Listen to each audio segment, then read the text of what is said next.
कम से कम दुश्मनी मोहब्बत में बदल हो रही है। आइए उसमें मैंने एक गज़ल लिखी है, प्रस्तुत करती हूँ। क्या बात है, बहुत बढ़िया, बहुत बढ़िया।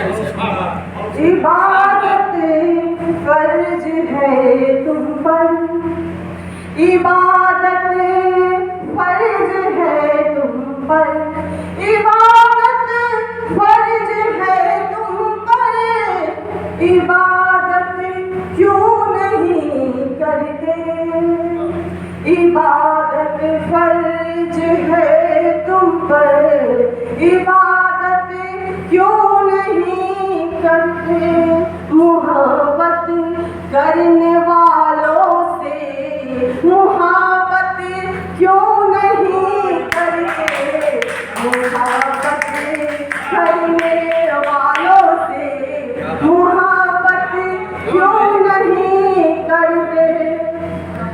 आगे का शेर, मेरी तन्हाइयों में, मेरी तन्हाइयों में, मेरी तन्हाइयों में तुम अगर आबाद रहते हो, मेरी तन्हाइयों में तुम अगर आबाद रहते हो, कभी तन्हाइयों से तुम बगावत क्यों नहीं करते, कभी तन्हाइयों से तुम बगावत क्यों नहीं करते।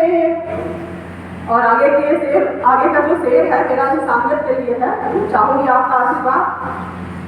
कभी रोटी कभी कपड़े, जहाँ जैसी जरूरत हो, कहीं रोटी कहीं कपड़े, जहाँ जैसी जरूरत हो,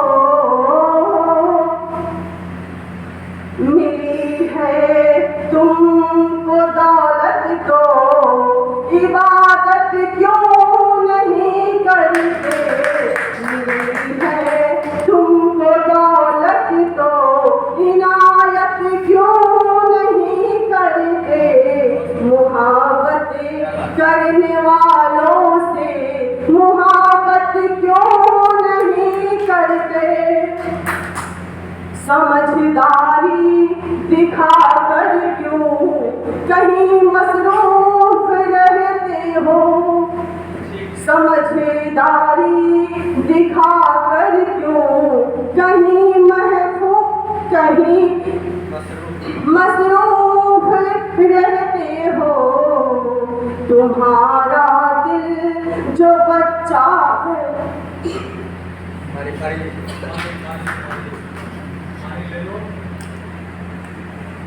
याद रहेगा कि बलरामपुर में पानी पिला अरे होता है।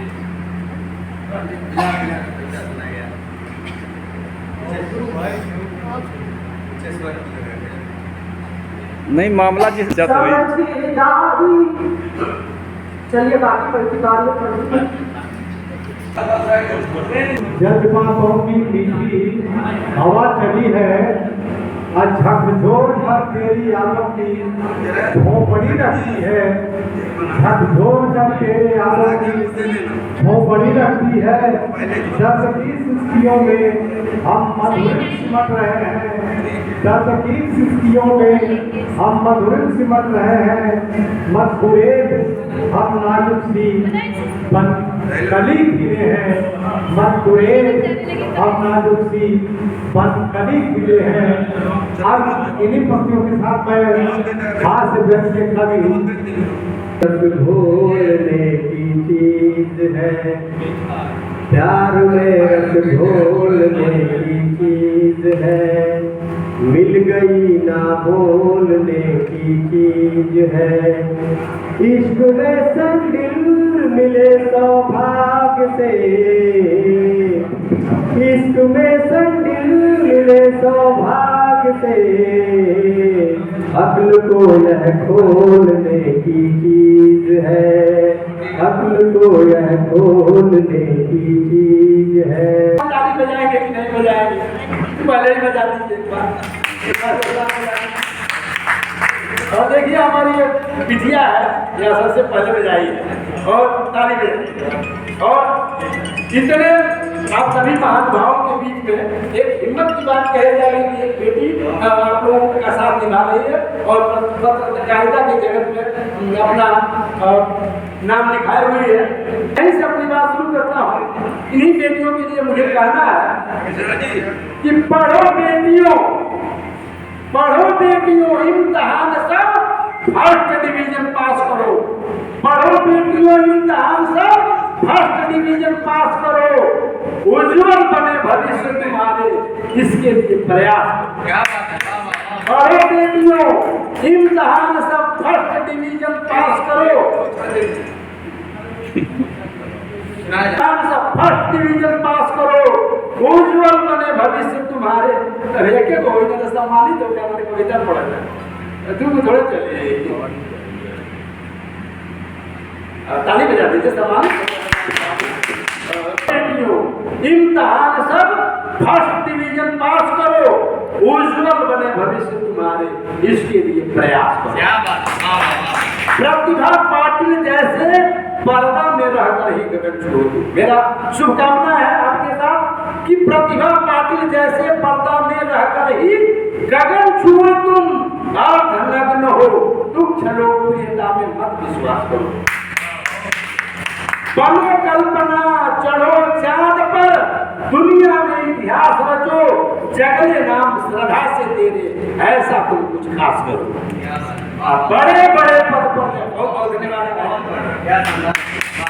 बड़े बड़े पद पर जा जाकर रोको भ्रष्टाचार, आज तुम हक दिलवा कर कमजोरों का सबके दिल में बास करो। अवधू कहे जरूरत पर झांसी रानी जैसी बनकर अपनी तथा देश की रक्षा करो, पाप का नाश करो। ताली बजाइए। हास्य कविता के बाद बाकी हम हास्य पढ़िए बताना हमारे कविता में हंसी बिना हिंदी में असल में हम लोग की भाषा जो है ना थोड़ा है। ठीक है।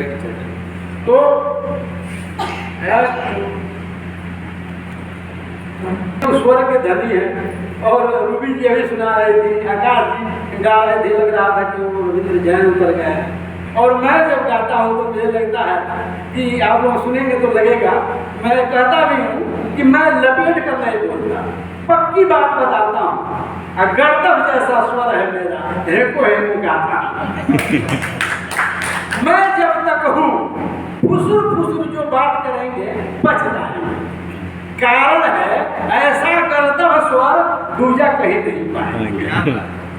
सीधा तन कर जो बैठेंगे, सीधा तन करके, और कुर्सी का आलोप नहीं कर रहे, सीधा तन कर जो बैठेंगे वे अतिशय सुख पाएंगे, और कमर झुका कर रहने वाले सब कुबड़े बन जाएंगे। कुछ ही पल की बात है, यहाँ खेल खेल में खेल जाइए। मैं हूँ जग का अद्भुत प्राणी, आप मुझे भी झेल जाइए। क्योंकि मैं हास्यकार कभी हूँ, कविता हास्य की लिखता हूँ, और उसका रीजन है कि मैं कहता हूँ कि दुनिया में लाखों गम है, दुनिया में लाखों गम है, हम उन्हीं गमों में सड़ जाएंगे। दुनिया में लाखों गम है, हम उन्हीं गमों में सड़ जाएंगे। गम में हार्ट अटैक करेगा, बिना मौत ही मर जाएंगे। सोते जगते खाते पीते हम सब यदि टेंशन पालेंगे, सोते जगते खाते पीते हम सब यदि टेंशन पालेंगे, ध्यान दीजिए, तब शुगर ब्लड प्रेशर बोनस में पालेंगे। क्या बात, इनसे बचना है तो बस टेंशन से रखना दूरी है, और टेंशन से दूरी रखने में हंसना होगी। इसीलिए अवधू कहते हैं भाई, वजह यही है अवधू जहाँ जहाँ भी जाता है हंसने की बातें करता है, सबको खूब हंसाता है। हंसने का एक और भी लाभ आप चलते फिरते कदम कदम पर आपको मिल जाएगा। मैं तो यह अनुभव किया हूँ कि हंसमुख पत्नी को पाकर, जैसे हमारे स्वतंत्र गुप्ता जी हैं और रूपी जी को पाया है, कितना खुश है पे जाऊं। मैं कहता हूँ कि हंसमुख पत्नी को पाकर पति लोग सदा सुख पाते हैं। हंसमुख बीवी के चरणों को अक्सर मियाँ दबाते हैं। हंसमुख बीवी के चरणों को अक्सर मियाँ दबाते हैं। हंसमुख पति पर लड्डू रहती है उसकी घरवाली। हंसमुख पति पर लड्डू रहती है उसकी घरवाली। हंसमुख नंदोई पर होती सरहद भी मतवाला।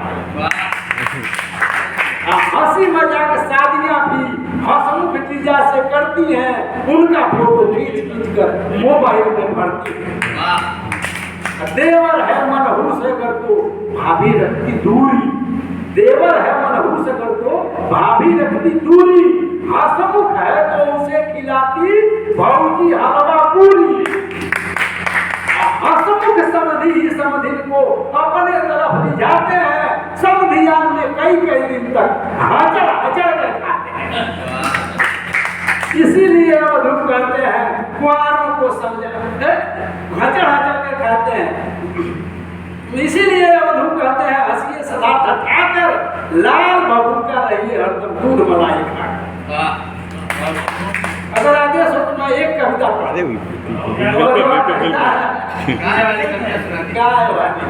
असल में कुछ संचालक लोग हमसे एक कविता लिखवा दी।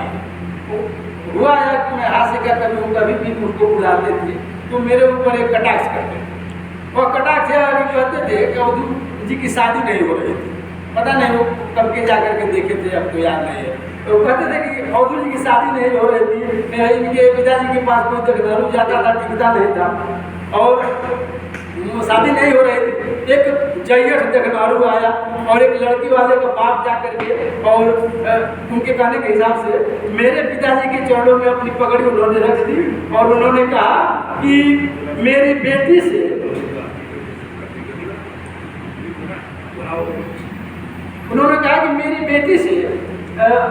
अपने बेटे की शादी कर ली थी।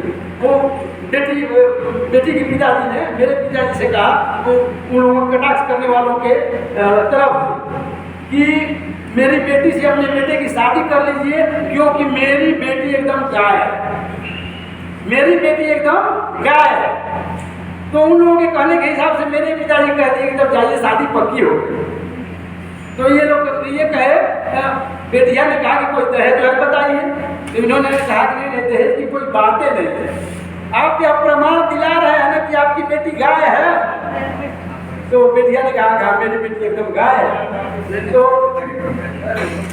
मेरे पिताजी ने कह दिया मतलब उन लोगों के कहने के हिसाब से कि जाइए तो शादी पक्की हो गई क्योंकि मेरा बेटा भी एकदम बैल है। मोबाइल का है इस वक्त जमाना, भाई मेरे मोबाइल का है इस वक्त जमाना। कॉल करो या पिक्चर देखो, सुनो दबा कर गाना। कौन कथा दादा की सुनता किसे सुनाए दादी, काट रहे हैं नाती नतनी मोबाइल में चार। अब पापा क्या डांटेंगे, पापा का है ध्यान कमाई में, मम्मी पिक्चर देख रही है उसका स्वयं लगाई।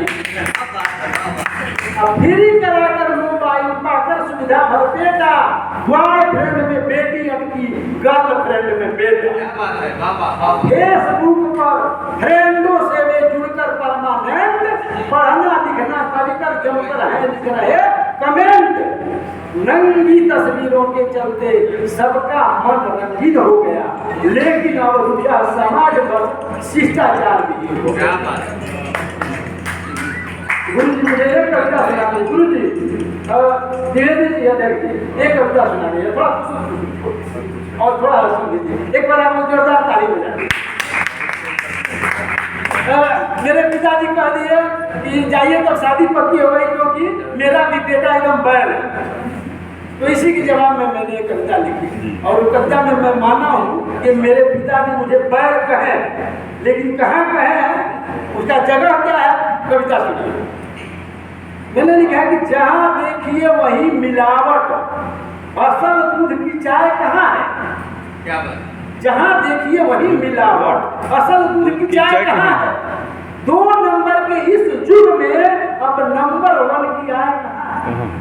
अब दुल्हन गाय मिली है यदि तो दूल्हा अपना भाग्य समझ ले,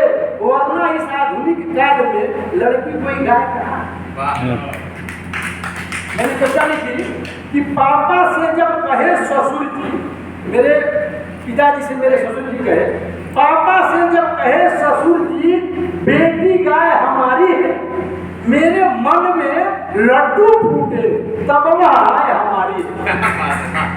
अब फिर वे इनसे कहे सहम कर, मेरे ससुर जी मेरे पिताजी से, फिर वे इनसे कहे सहम कर रुपया मैं कुछ कम ही दूंगा। आगे बढ़कर मैं खुद बोला मैं ही तनिक दहेज करूंगा। असल में मेरा मन हो उठा ससंजित, दूजा कोई महक न जाए, और सोचा अभी सगाई कर लूं, गाय हमारी बहक न जाए। अब मुझे देखने वालों के सम्मुख मुझको बिगड़ैल कह दिए, मैंने कहा दहेज न लूंगा, पापा मुझको बैल कह दिए। चलिए इस दिन के बालपन पर भी मुझे गर्व है भाई, ऐसा अगर नहीं होता तो गाय नहीं होती मिली गाय। गाय मिली बीबी जिसके चलते करता हूँ ऐसे, और उन्हें मिली है भैंस, जी कर रहे हैं सर, तो इन्हें मिली है भैंस, लिए है जो दहेज में कैसे खत्म हुआ रुपया दहेज का, फिर तो है ठन ठन गोपाला, और जिन्हें मिली है भैंस वे सभी फेर रहे हैं कंठी वाला। मेरी बीबी गाय मिली है, मुझे देख हंसाती है, घर जाता हूँ अगर कहीं से हंसकर गले लगाती है। घर है दूध नहीं है तो भी वह पड़ोस से लाती है, रोज मुझे सोने से पहले गर्मा गर्म पिलाती है। अब भाई भैंस मिली है जिसको, वह जीवन भर रोता है, और कभी भैंस की पीठ तो कभी साड़ी उसकी धोता है। अब बाहर हम दोस्तों से कहता बीबी मेरी सीता है, भीतर है कमका मारा दिन भर दारू पीता। जो दहेज लेकर आई है बाघी जैसी रहती है, जो दहेज लेकर आई है बाघी जैसी रहती है, वही काम उसका पति करता जो वह बाघिन कहती है। झूठो नकल बनाकर पति से कमर पाव दबवाती है, निज कानी उंगली पर उनको हाथों पड़ता जाए। इसीलिए वधू कहते हैं कुंवारों को समझा कर दी, जो शादी नहीं की है उनसे भी, और जिनके लड़कों की शादी करनी है उनके पिताजी से भी कहना है। इसीलिए वधू कहते हैं कुंवारों को समझा कर दी, कभी दहेज नहीं लेना है बहकावे में आकर दी। आप सभी तय कर लो मन में, रो रो कर हम नहीं जिएंगे, औरों जैसे दारू गम में नहीं पिएंगे, नहीं पिएंगे। घर वालों से साफ कहो ससुराल से नहीं आना चाहिए, अब भले जमाना बैल कहे पर बीबी हमको जोरदार ताली बजाए। मैं अपनी चर्चा समाप्त कर रहा हूँ, समय का ही अभाव है, और मैं सीधे हम लोगों के बीच में कवयित्री वंदना मध्यसिया जी है, मैं उन्हें बिना किसी भूमिका के निमंत्रित करता हूँ। आप लोगों की तालियों के बल पर आप ताली बजा लें और मैं उन्हें बुलाता हूँ। अध्यक्ष जी आज के कार्यक्रम की अध्यक्षता कर रहे हैं, उनकी उपस्थिति में हो रहा है, ये हमारा भी सौभाग्य है। आइए ज़्यादा भूमिका नहीं पाते हुए, सबसे पहले तो कहा जाता है कि कोई भी काम मैं शुरू करती हूँ तो भगवान राम का नाम लेकर शुरू करती हूँ। आइए चार करके आप इसलिए आपके नाम। राम नाम महिमा जो जाने नहीं जग में, राम से बोला करने लगा ही नहीं पाएगा। राम नाम महिमा जो जाने नहीं जग में, राम से बोला करने लगा ही नहीं पाएगा। कितने भी कर लो जतन, राम नाम बिन जीवन के संकटों से पार नहीं पाएगा। और राम नाम कर देगा भव सागर पार तुझे, राम की ही भूमि में खुद को रमाएगा। खोलेंगे सुखों के सारे द्वार श्री राम जी, खोलेंगे सुखों के सारे द्वार श्री राम जी। मन से तो बस सिया राम राम गाएगा, मन से तो बस सिया राम राम गाएगा। अब कहते हैं जिस प्रभु श्री राम का नाम भगवान शिव भी जप रहे थे, एक नाम, ये हमारे स्कंद पुराण में भी और राम रक्षा स्रोत में भी आया है कि राम रामेति, राम रामेति, रामेति रमे रामे वरान में, और सहस्र नाम तत्पुरुषम राम नाम मनोरम। भगवान शिव भी भी पार्वती माता से कहते हैं कि इस नाम को एक नाम सर्वत्र नाम मान के बराबर है और मैं हर समय इसी का जप करता रहता हूँ। तो मैं आप सबसे एक प्रश्न करना चाहती हूँ। बात है कि ये सोच कर मेरे छोटे से मन ने उस मार्ग को कौन हमें उस मार्ग तक पहुँचाएगा। मैं अपने अबोध मन से जितना सोच पाई आप तक पहुँचाती हूँ। श्री राम की प्रीति, श्री राम की प्रीति दिखत चमोर, श्री राम की प्रीति दिखत चमोर, मैं ढूंढत रखा मिलत नहीं डोर। श्री राम से ही पूछा प्रभु जाओ किस ओर, राम जी हाथ पकड़ के मोर, और लिए चलत मोहे राम की ओर, लिए चलत मोहे राम की ओर। और अभी आप देख रहे हैं कि हमारे देश में